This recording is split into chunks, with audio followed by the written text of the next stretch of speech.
Hey yo, BB. So I'm gonna do a video tonight. It's gonna be a story video. Hang on a second. 2 seconds. Gotta make sure that. Okay, yep. So I'm gonna do a video tonight that's gonna be a story video, even though it's not really a story. And tomorrow I'm gonna do an update video. So, and I promise on the update I'll explain where I've been and what's going on, because I know it's been a while. So this is the same person that I'm talking about is related to the two stories. They're not really stories. They're two incidents, not pre-incidents. You know what I'm talking about once I start talking about it. But it's the same guy, kind of same place, two separate times. Two separate things, but same guy. So as you all know, I used to be a first responder. I'm taking a break from it.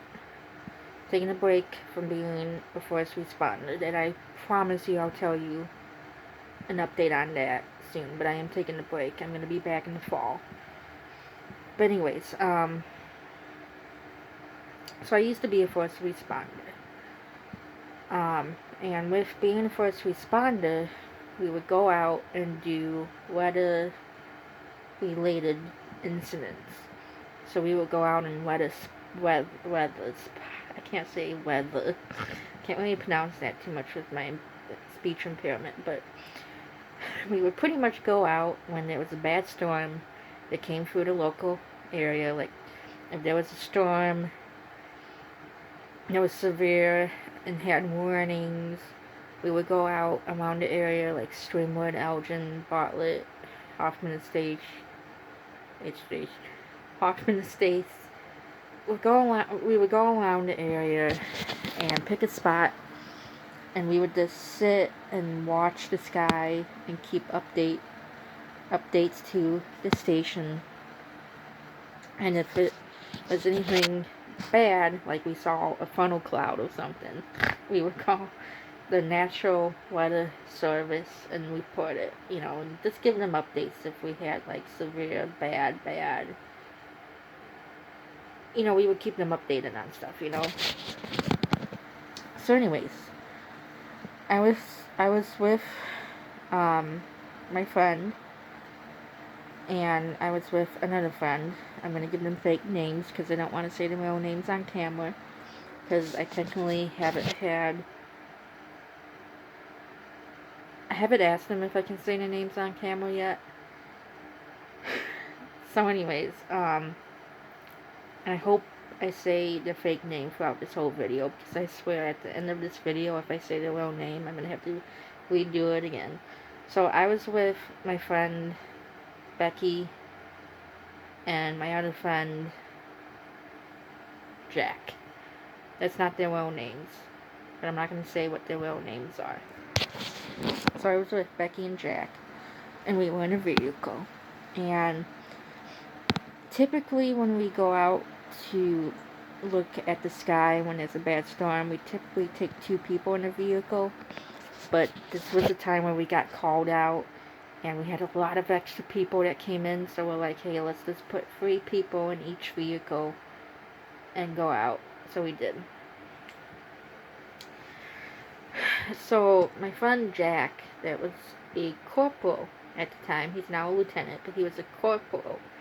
He was an officer. He still is an officer, but he was a corporal at the time. Obviously, being an officer, he sat up in front.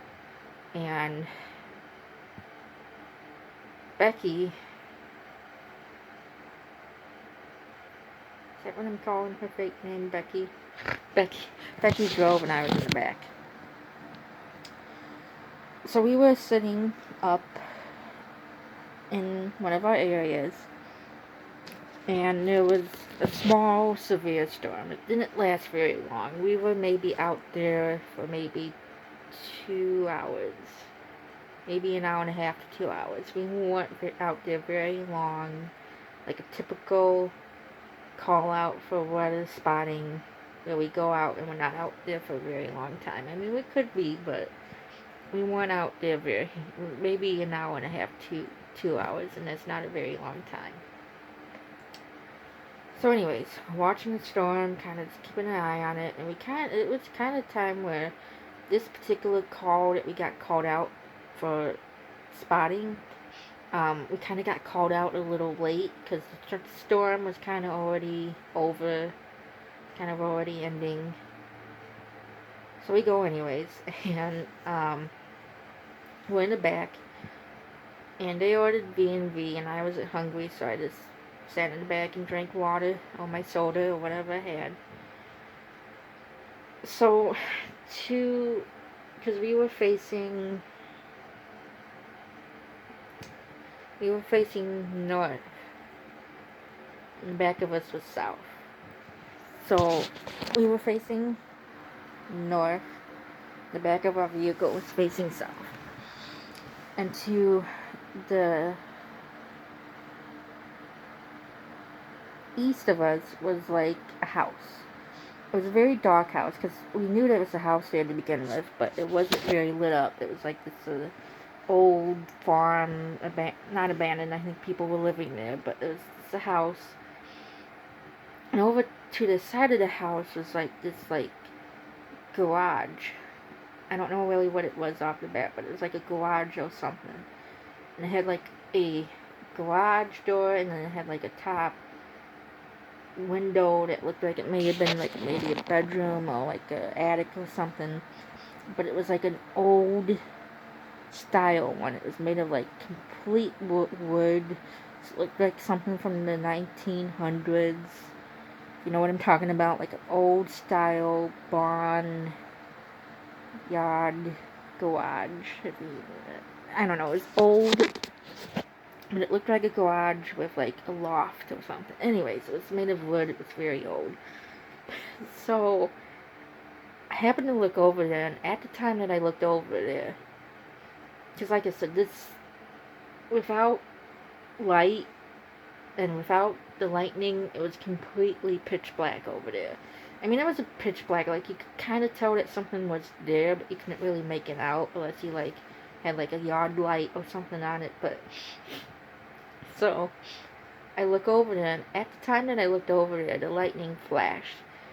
And being that, one, is creepy to begin with because it was like built in the 1900s and it's made of wood and all that. But anyways, the lightning hit it and it made it flash, and I was like, "Ooh, that's spooky!" Like I made a sound or something, or I screamed, and my friend Jack was like, "What's wrong? What's going on?"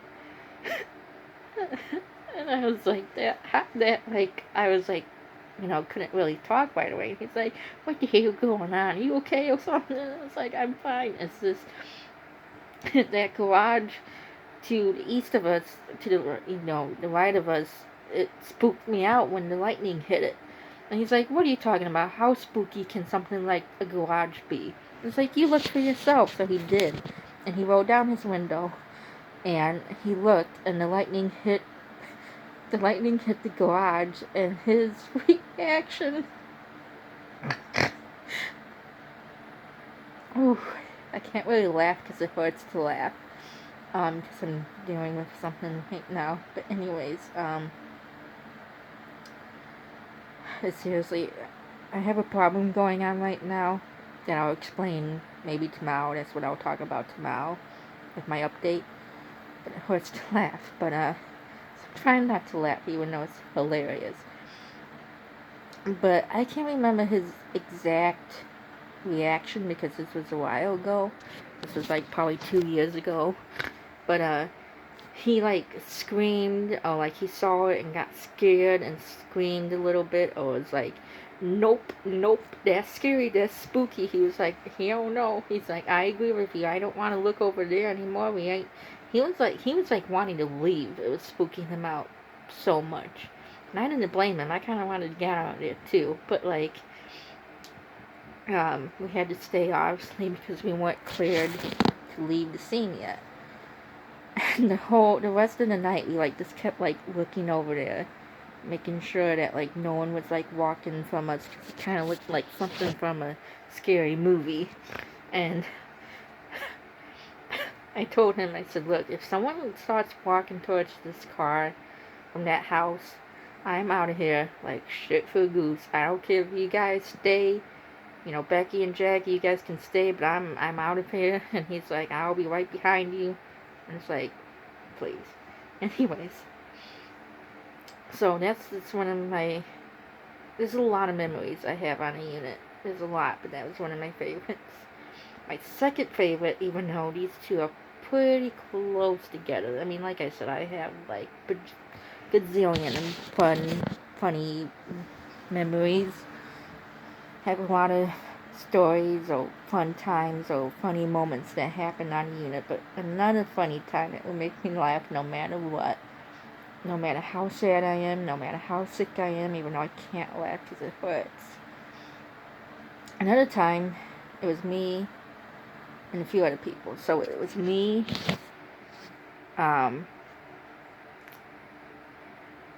Jack. See, I have to make fake names. It's me, Jack,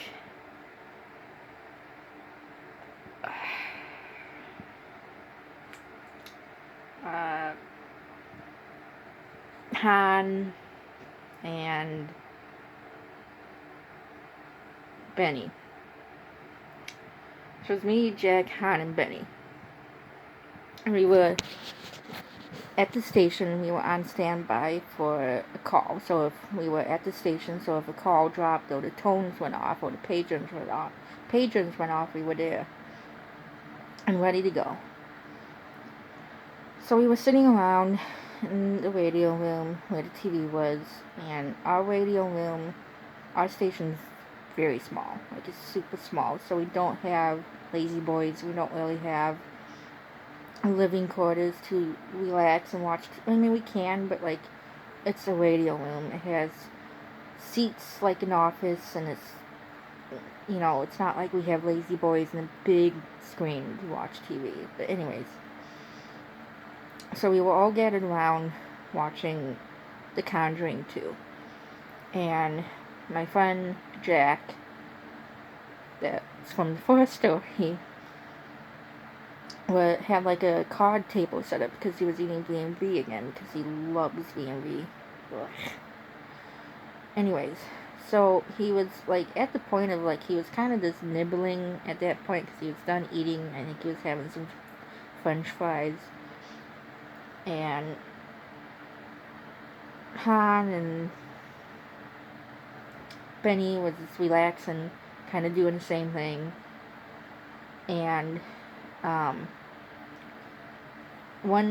Benny had like his legs up on, like, he was sitting at the computer chair and he had like his legs up on the desk, and Han was like just sitting on a love seat. It's not a love seat, but it's like a one-seater chair, but it's like big, so it's kind of comfy and roomy. Anyways, I was sitting up in the chair, and Jack was kind of sitting on a fold-up chair with his card table, kind of just finished up eating. We were sitting in the dark because it was a scary movie, and you have to have the lights off, you know. So a scary part happens in the movie, The Conjuring 2, and it's the part where they're down in the laundry room. You know, Patrick Wilson's character's helping, I can't remember the actress's name. He's helping her out, and, you know, his flashlight, like, drops in the water, or something happens, and all of a sudden he looks up at the lady, and then he looks down at the water, and there's a face in the water, and my friend Jack and Han screams almost bloody murder, and all of a sudden Jack flips the table, and he screams and flips the table at the same time, and he falls on the floor, and he's like saying, oh my god, I'm scared, and like it's not shaking, but like you can know it scared him because he flipped the table. And like my friend Benny that was at the desk had paused the movie because they were screaming, and my friend Jack was on the floor curled up in the ball like a roly-poly-oly, like walking back and forth because it scared him. And I'm trying to rub my knee because he flipped the table and it hit my knee. He didn't mean to hit my knee. I mean, he meant to flip the table, but he didn't mean to hit my knee, even though I bust him up for that. Oh, anyways, um, he apologized, obviously, and I was like, it's no problem, just, you know, do it again. And they're gonna be having a scary movie after you, based on your life. Anyway, um, so like, it takes like almost 15 minutes to calm him down because he's so scared. I mean, he finishes the movie and he shakes it off, but like, I think still to this date, I have not laughed that hard before. Still to this day, I mean, I've laughed obviously, but I've never laughed that hard. That was the hardest I ever laughed. It was the most I've ever laughed. I laughed in a way I never laughed before because it was so funny. It's like I didn't even know I could laugh like that. It was hilarious, and I was just like, I was trying to hug him, just calm him down, and he's like, "You really love me, cooties." And I was like, "Okay, now you sound like one of my cousins." one of my one of my cousins, I want to say boy cousins, but they're not boys anymore, even though they act like it sometimes. But he sounded like one of my cousins that never want to hug me. Anyway, so we Coopily, I don't know, we gather up and start the movie again, and I'm like, I'm gonna go to the restroom. So I get up, and there's a door to the office, and all of a sudden I hear it slam. That it was a type of door where it kind of slammed to begin with, even if you weren't trying to slam it. We kind of like to joke that, "Oh, don't slam the door," and everybody would be like, "It slams to begin with." That's how you can kind of tell if someone was mad or not, because it slams to begin with, and then when it slammed, you were like, "Yeah, that person's definitely." Anyways, so I went to the bathroom, and I came back, and I went to go back into the room, the radio room, and the door was locked. I was like, "Come on, guys, open the door." And it's like, I'm trying to, like, open the door, even though you can't open it, or unlock it, even though there was technically a way you can use a coat hanger to unlock it, but at the time I didn't know that trick.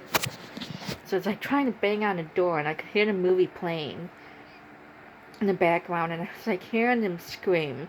I was like, "Come on, if you let me in, I can tell you when the scary part's gonna happen." And then they opened the door, you could hear, like, the doorknob, then, like, opening it with the doorknob, and the door swings open, and they look at me, and, like, "Don't ruin it." And it's like, well, don't lock me out in the room. It's my movie to begin with. So that was a fun night. I loved having scary movie nights at the station. We didn't do them a lot. Like, I think altogether we had maybe 3 or 4 movie nights. And when I go back in the fall, we'll definitely have more. Guarantee we're gonna have more movie nights. I tell them, just because I'm taking a break from the unit doesn't mean we can't have a movie night. But definitely when I go back, I will be having more, because I have a list of movies. So, my friend Jack loves scary movies. I think I love him more, but he likes scary movies. He doesn't mind them. But he will admit, he will scream, and he will yell, and he will jump, and he'll put his, like, hand on his mouth and be like, "Oh my god, oh my god," and, like, scream. And it's like, dang, you're scared you can't when it comes to these kind of movies, and you're afraid of this movie, but yet you want to be a cop. Okay. Anyways, so soft. What else was I gonna say? I was gonna say something. I had it on the tip of my tongue. Dang it, I don't know what it was.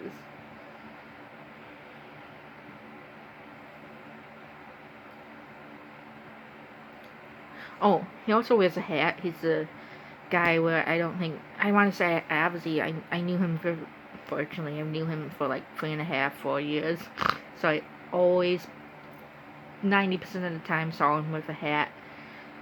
What sometimes where obviously he would have to take the hat off because you can't wear a fire helmet with a cap on, so he would have to take his hat off to put the fire cap on. Fire cap. Oh my god. Fire helmet on. He would have to take his hat off, but that was pretty much the only time I saw him without a hat. Oh, like if we went on Class A's dress uniform, he would, and we would go inside a building, he would obviously have to take his hat off, and quite frankly, better with the hat on. But I swear, we were all gathered in the station room once. Me, Jack, Benny, and Han, and we were gonna have a movie night, and Benny goes to Jack and grabs his hat and takes his hat off, and Jack's like, yeah, give me my hat back. And he's like, no, because you're going to use the hat to block your eyes to not watch the movie. And I was like, good point, but just give him his hat. Please, give him his hat. It's scary enough. Please. So, yep. So that's my story, even though it's not really a story. I'm going to let you go because I'm running out of time anyways, and I have to go to the restroom and get a drink and get comfy. So I'll see you all tomorrow. I promise I'm going to try to do an update on life.